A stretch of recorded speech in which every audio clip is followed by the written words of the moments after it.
Hungary's central bank aims to hit multiple targets, but can it achieve them? Ahead of Tuesday's rate decision meeting, I'm chatting to Gergely Gabler from Erste Bank, based in Budapest. Gergely, the National Bank of Hungary has announced an array of measures aimed at smoothing long-term liquidity conditions and increasing the bank's incentive to buy long-term Hungarian government bonds. There have been calls that the NBH needs to offer further clarification on the instruments, but what do you think of the measures? Actually, I have mixed feelings regarding these measures.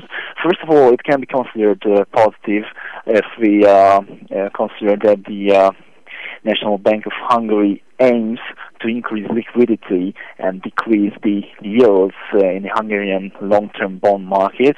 But it's quite negative because it has a short-term negative effect on the Hungarian forint, and it doesn't help the liquidity of the banks because the 2-week bills were quite liquid assets which the banks hold actually, but the 2-week deposits will not be as liquid, so it can push some of the amount of money into overnight deposits at the central bank, which offers 100 basis points less interest. So the net interest margin position of the banks can worsen a little bit. The NBH said it is ready to supply FX out of its reserves to refinance part of FX government debt maturing this year. Some analysts say this isn't new, but what impact do you think it could have on sovereign credit and the Hungarian forint moving forward?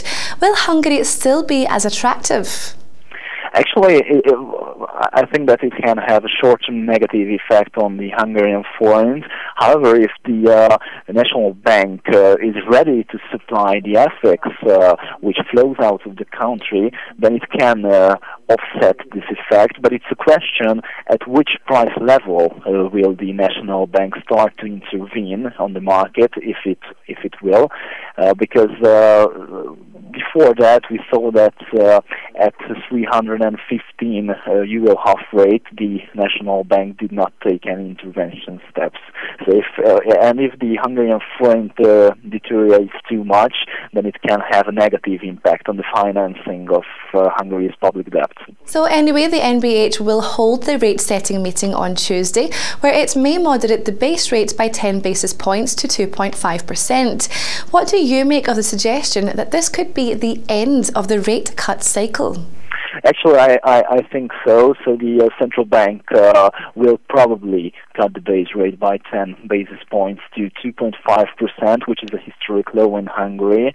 But actually, I think that this could be the last monetary easing in this row, as we will reach the Polish rate with that step, and actually Poland has a much less CDS spread, and it has 3 notches above regarding credit ratings.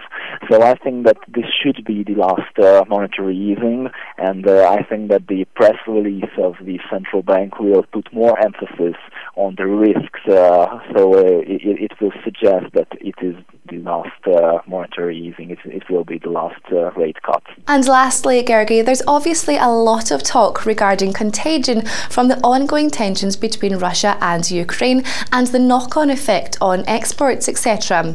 But what are the biggest economic risks for Hungary to negotiate in the coming months, would you say? Actually, the main risk could be a deterioration in the market sentiment or a deterioration in the Eurozone markets, because Hungary's economy is very much export dependent. 80% of total exports goes to the Eurozone and to EU countries, mainly to Germany. So if demand from Germany deteriorates, then it can have a negative effect on the Hungarian economy.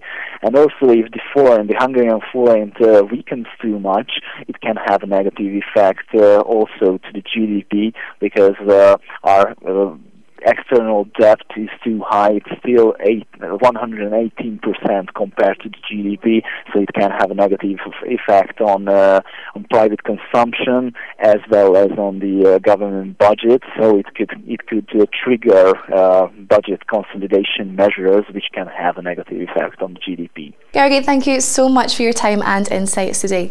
Well, viewers, that's all from Gergely and myself for the moment, but make sure you keep track of the latest currency movements by clicking back for our early updates. Goodbye for now.